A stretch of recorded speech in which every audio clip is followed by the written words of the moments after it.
What's good? What's good, everybody? Welcome back to another episode of the Urban Platform Speaks. Make sure to like and subscribe to the channel as you tune in and you check out the content. And with that being said, man, wow, the Bears. Let me see. The Bears record right now 9-3. Yesterday they just beat the Eagles. What was the score to the Eagles game? 24-6, 24-15, right? Now going into the game, I thought it was going to be a pretty good game just because of how things was going this season so far for the Bears. The, the Eagles, in my opinion, seem like they on like a little bit of a decline. But nevertheless, man, the Bears beat them 24-16, 24-15. And this is a big turnaround for the Bears. Here you have the Bears sitting at the top of the NFC North with a 9-3 record. And not too long ago, they was thinking about running this kid Caleb Williams out of town. And now here you go, they sitting at 9-3. People, the Bears are legit, man. People really taking them serious. So, I mean, now I would have thought, like I said, going into the season, I would have thought that the Packers or the Lions probably would be at the top of this. Even I would have picked the Vikings before I would have picked the Bears.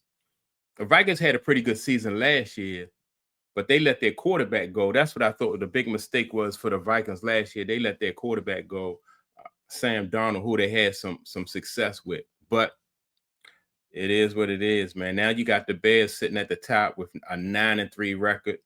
I think they legit, you know, and the reason why I think they legit is because this kid, Caleb, the way they're coaching him, they don't have him really taking on too much. It's more so managing him and putting him in positions where he's probably more comfortable and not asking too much of him. Then on top of that, they have a strong running game, right? And so that strong running game helps, that helps any quarterback, right? And so now I heard Rich Eisen say some things about the Bears, and I want to listen to the audio from the Rich Eisen show, and then I want to come back and give my thoughts on what Rich Eisen said about the Bears, man, because I think that what Rich Eisen said about the Bears is basically what a lot of people are thinking right now, man. It's a lot of surprise out there, and so with that being said, man, let me play the audio from the show.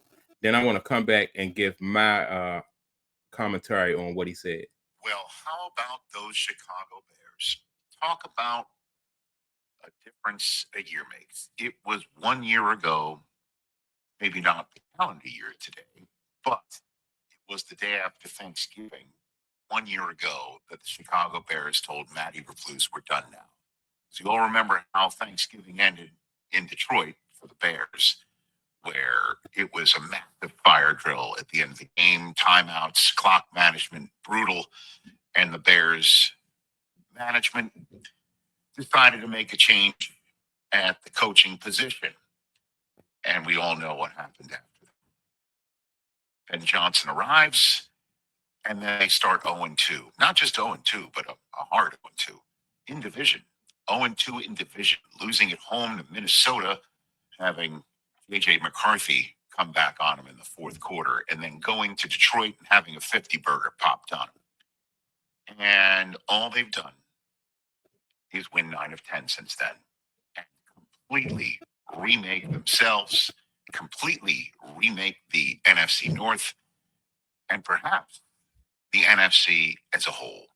I said a couple of weeks ago that I needed to see a full game from the Chicago Bears, start to finish, where they looked like the better team, that they were the ones dictating the action.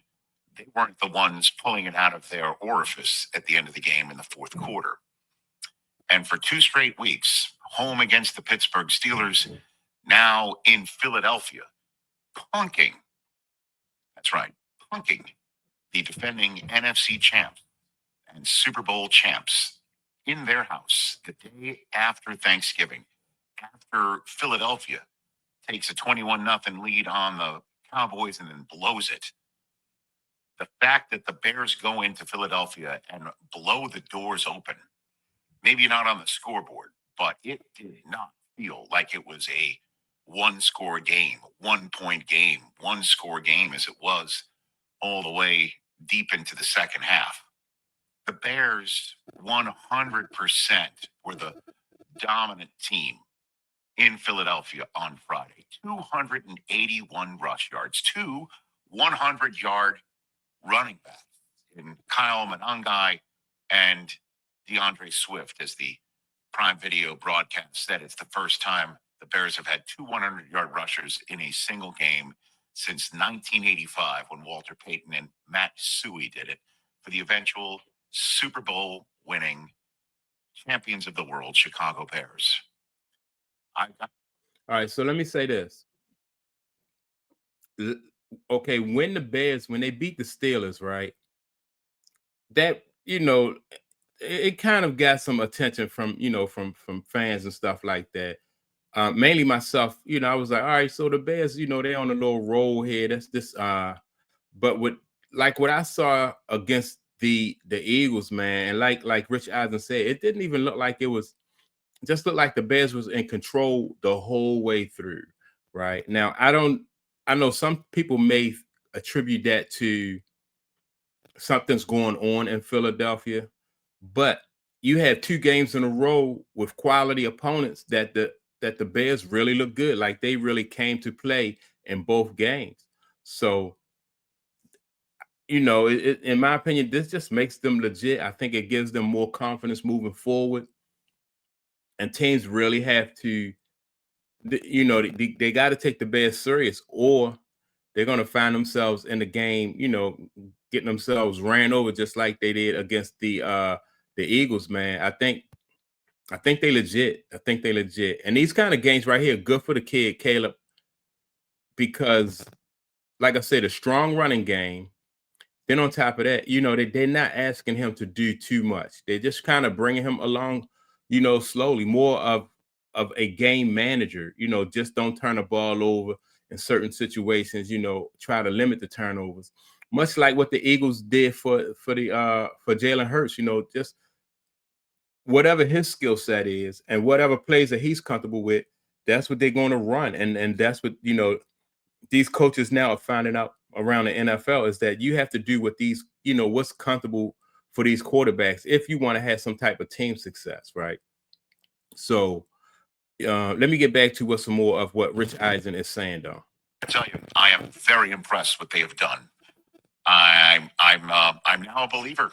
It did require for me over the last 2 weeks to see what they could do at home against the Steelers team that was beatable. And then going into Philadelphia was all bets are off. House money they're playing with. They're 8-3. They're 8-3 when no one expects them to be.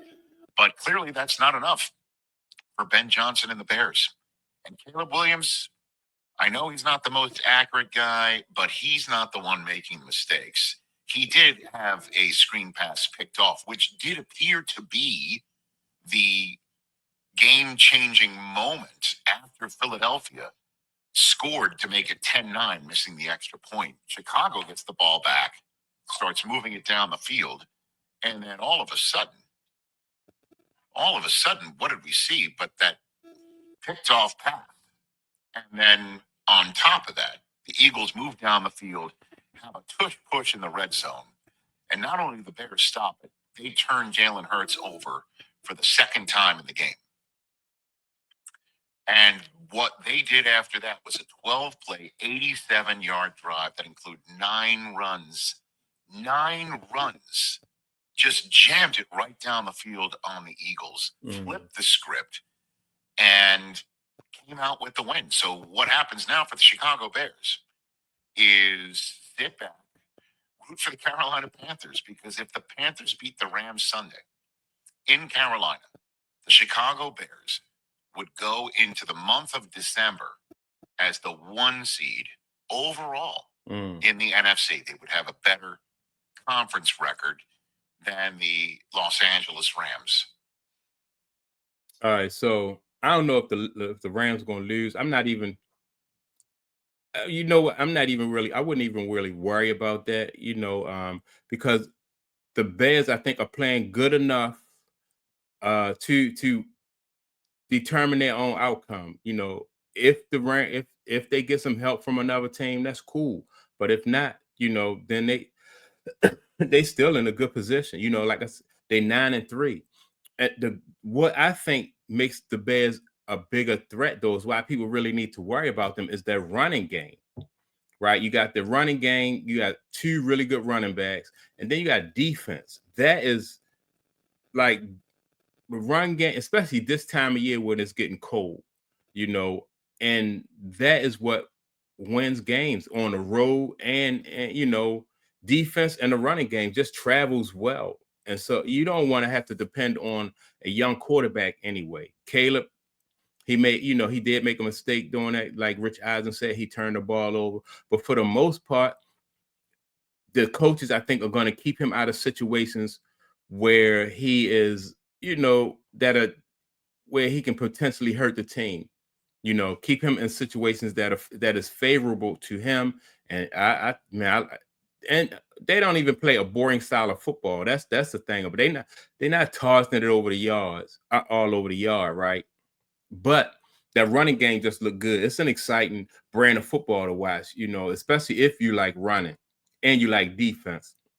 But yeah, man, I agree with Rich Eisen. I think that the Bears should definitely be feared in that NFC, man, because they legit. They legit. Anytime you have a team with a strong running game and a really good defense, they are legit. So that's my take on it. Y'all make sure to like and subscribe to the channel. With that being said, don't forget to leave a comment, and I'll check you all out in the next video.